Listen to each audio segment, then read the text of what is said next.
So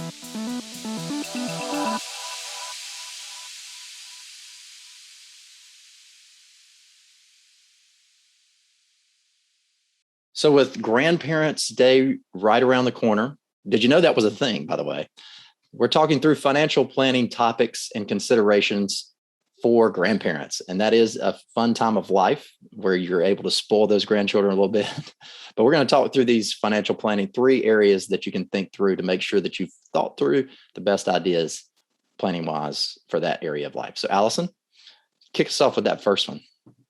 Sure. Yeah. So we're thinking outside the box, spoiling grandkids today. So beyond chocolate chip cookies and reading stories, we're talking about grandparents who have excess resources and they've figured out that they're not going to be able to spend all this money during their lifetime. So they'd like to create some special memories with their adult children and their grandchildren. So some of the things we see clients in this situation do is paying for annual travel, either with grandchildren individually or for the whole family, maybe paying for a beach house or paying for everybody to go have a family experience together. There's also some annual gifting strategies that they may want to take advantage of, gifting directly to adult children or adult grandchildren even. Maybe funding a 529 plan for your grandchild to help save towards their college education so that the parents don't have to take on that full responsibility. We all know raising kids is expensive. So there are some grandparents who will choose to make tuition payments directly to a daycare center or a private school to help their children pay for those costs and again, contribute to the education of their grandchildren. And that's the beautiful thing about financial planning, because you can run scenarios to see what these things look like, see what the actual numbers do to your long-term picture. And once you take care of that gifting to your grandchildren and you feel good about that, there's also gifting you can do to charities, right? And there's tax efficient ways you can do that through either qualified charitable distributions from your retirement accounts and or a donor advised fund. Those are 2 ideas that we've talked about in previous episodes that you can check out here that go into more detail, or you can reach out to us and we'll describe more for you there. The second area is one that is necessary, but again, it's one people put off a lot, right? And it's the estate planning idea. And you want to make sure things are taken care of after you're gone. So let's talk through a couple ideas there, Allison. Yeah, so we want to think about, what assets are best to gift to family members and what would be better for them to inherit. And these can be addressed working directly with your financial advisor and your estate planning attorney. Some of the things you want to consider are the taxation of those. We know today, if you gift appreciated mutual funds or stocks to a family member, they're going to receive your same cost basis. So whatever you paid for that security is going to be shown as their cost basis. They're going to pay tax on that full difference if they sell the security. Whereas if you pass away and your family member inherits that, they receive what's called a step up in basis. And they're able to claim the date of death value versus, what you originally paid for it. So more advantageous from a tax perspective. Again, that could change. There are, some proposals on the table to change the way that's treated.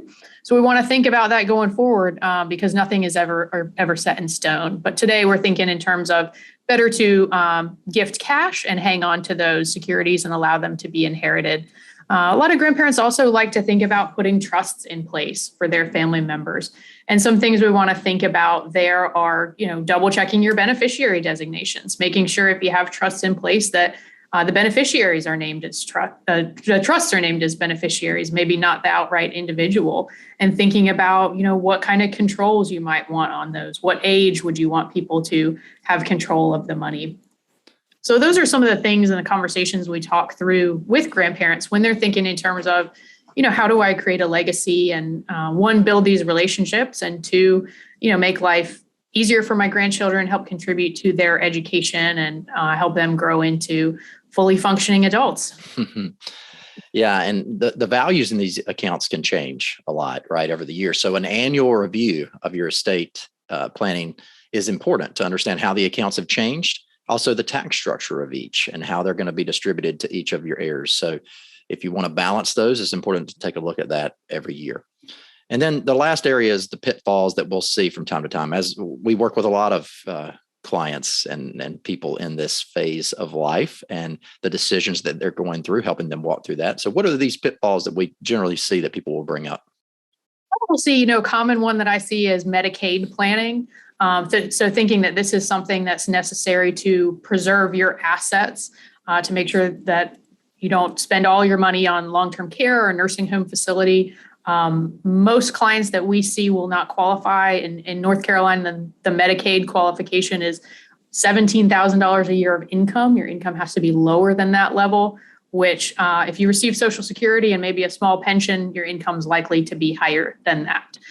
So we want to think carefully before we start just gifting away assets to children or other individuals to try to qualify for any government programs. So that's a big one that we see. Another one is just being careful about who you're choosing as your power of attorney and making sure you have contingency plans in place if something happens to them before that's expected.